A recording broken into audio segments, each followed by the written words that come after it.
I recently had the privilege of engaging in a one-on-one discussion with Matt Hughey, Vice President of Park Operations at COTALand, the upcoming amusement park at the Circuit of Americas in Austin, Texas. Initially conceived as a children-oriented amusement park, COTALand has redirected its vision to encompass a wider audience, aiming to offer exhilarating experiences for the entire family, from thrill seekers to those preferring milder attractions. This significant directional change and the challenges it has brought were a focus of an article I wrote following my previous meeting with Matt in June of 2023, which I will share below for those who are interested. Before we get started, I want to say thank you for finding your way to Thrill Nerds and checking out this video. It would support us a ton to just get a like on the video and a follow on the channel. I also want to apologize ahead of time for any audio challenges I had with the wind. I had to cut the video audio out a few times. A more wind-friendly microphone is in my future plans. The track over here is very interesting because it ends. And so we're assuming this is where your maintenance track will come in and it'll lift off the track. It'll just come forward and hold it in. This is what we're guessing. Right. But trying to find where all this is at in the blueprints is a challenging task. I mean, so any little hiccup delays you again. Yeah. Because, they gotta keep working, and they can't. Like last week, it rained all week, so put Palindrome another week behind on what we're wanting to accomplish. It is what it is. Yeah. At this point, but you guys got a lot of those footers in, right? that's done. Yeah. All we're waiting now is to go start erecting the ride. Okay. They're doing more and more. When I got here, everything COTALand was, because originally it was supposed to be a kiddie park. Right. It's supposed to be just what it was, and we've never had the right team in place to really truly do what I want to do and update it, and so now we're at that point where I can justify spending the money. Yeah. That we actually have a true plan in place. Yeah. And this, we believe, is the control cabinet for the tilt tower. Awesome. And I'm like, we were just laughing because knowing what's in, any given control and the thousands of wires just go into one section, and then it's just like, good Lord. But I think Vekoma, one of the things I want to make sure we do is I need things to be as rewritable as possible. Now, Yeah. sometimes with the real ride, Yeah. there's the younger guests can ride it over and over again. This older guest can't maybe ride it as often, but we'll. I can do pretty well. I don't like the flip and twist and turn as much as I used to. Oh, really? Yeah, I don't know how. Matt noted that several components for the park have not yet been delivered, strategically delaying their arrival to prevent exposure to the elements during the initial stages of construction. Weather-related delays, particularly due to the recent heavy rains in Austin, have been a constant factor hindering the construction's progress. Consequently, each instance of inclement weather results in a slight postponement of the Palindrome's project timeline. This is one of those pieces where they double stack things, and so it's very misleading. Oh, okay. Yeah. And if it was all unpacked, it'd be a little bit easier to see what's going on. But from a weather standpoint, Right. it's somewhat protected. And so it's so different than like the cylinders that would be the hydraulic cylinders. We're leaving those right now Okay. with Vekoma, because until they get installed and they're under pressure, they have to be rotated every 30 days to keep the oil correct. Interesting. And so that requires rain and everything else because they're so massive. So we're like, it's just not mess with that. Yeah.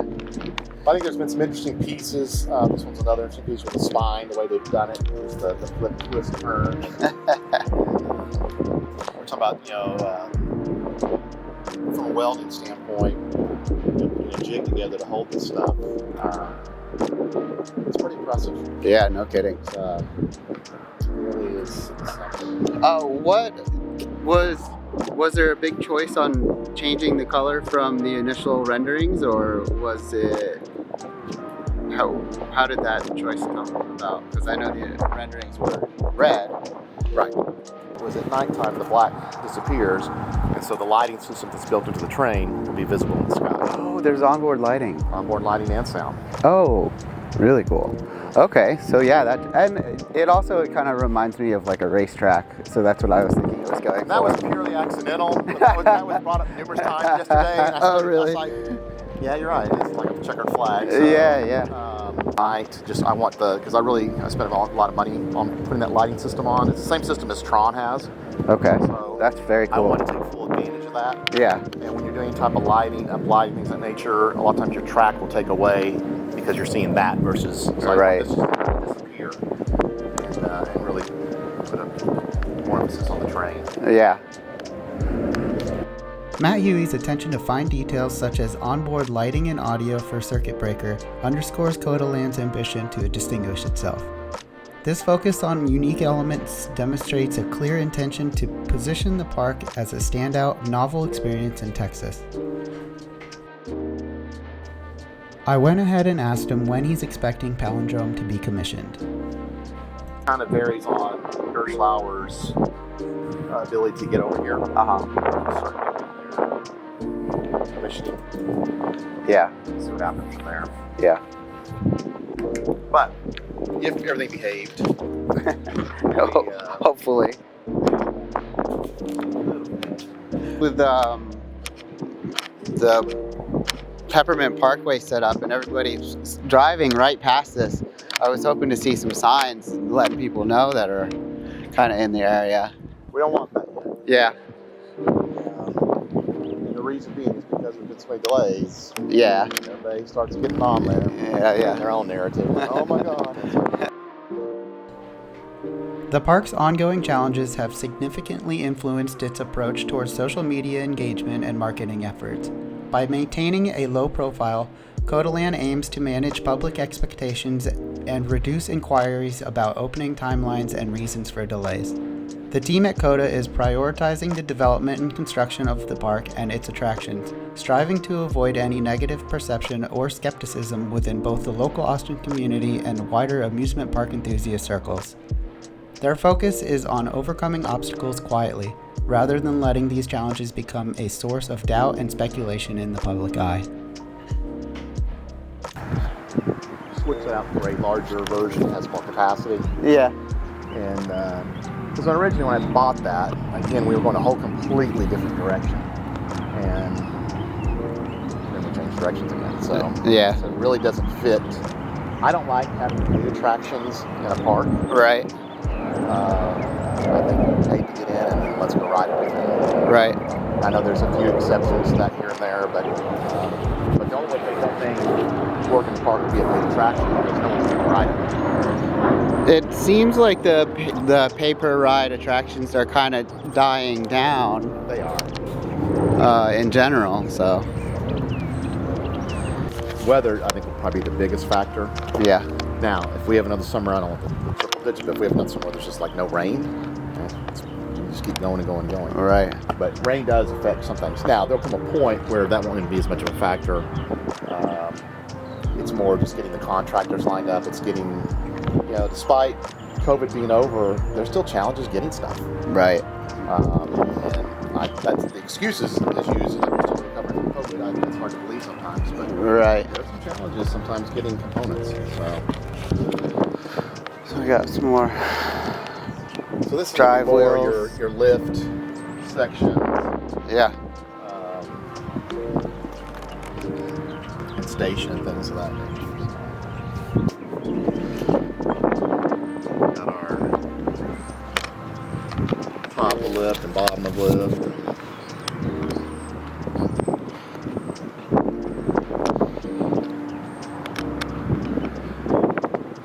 It's somewhat surreal to continue experiencing supply chain delays attributed to COVID, especially as the pandemic's immediate impact feels largely in the past.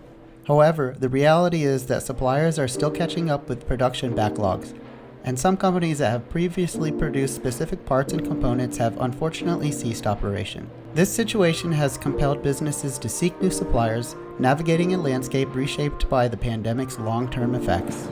Is it still going to have trenches? Mm-hmm. Nice.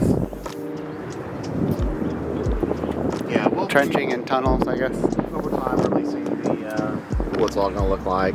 Okay. There's still a few decisions being made color choices and things of that nature. But as I said Saturday, it's the best way to explain the park is obviously have a racing feel to it because of who we are, Right. in our DNA.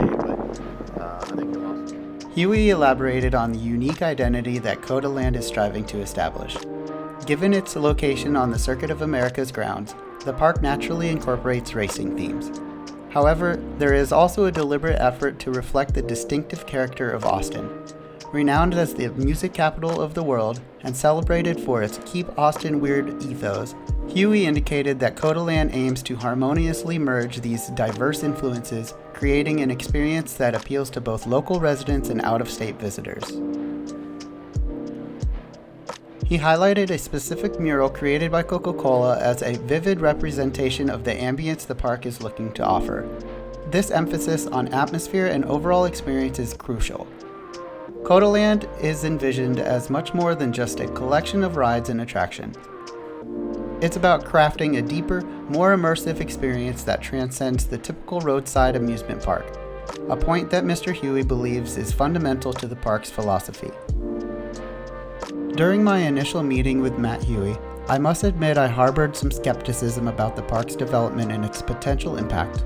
However, after spending a short time in conversation with him, it became clear to me that he is exceptionally suited for his role. His vision and dedication are precisely what's needed to create a truly unique and special experience in Austin.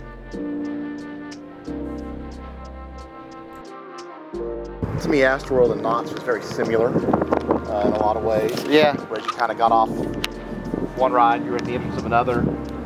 There wasn't just a ton of walking everywhere to get somewhere or to do something. Sure.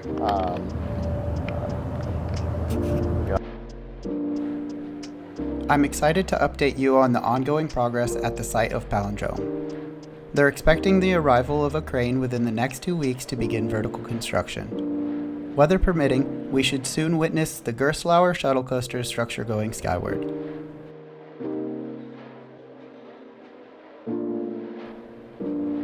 Recent heavy rains have challenged the site, necessitating concerted efforts by the crews to manage water around the construction areas.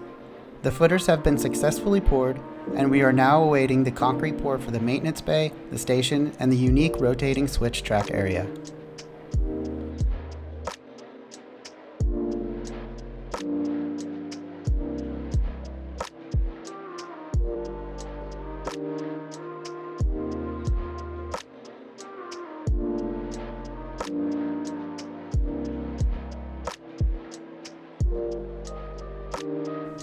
The construction of Palindrome presents its own set of complexities, with a significant part of the ride perched on a steep hill and extending over a roadway, adding to the engineering intricacies. To conclude this video, I'll share some footage from the construction and staging areas for Palindrome.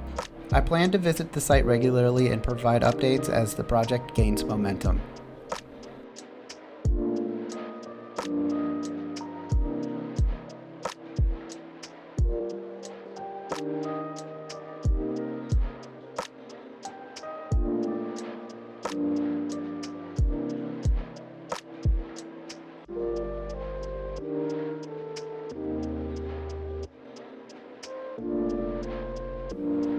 Thank you all for watching. Your support means a lot, and you can show it by liking this video and following us for more updates on this exciting project.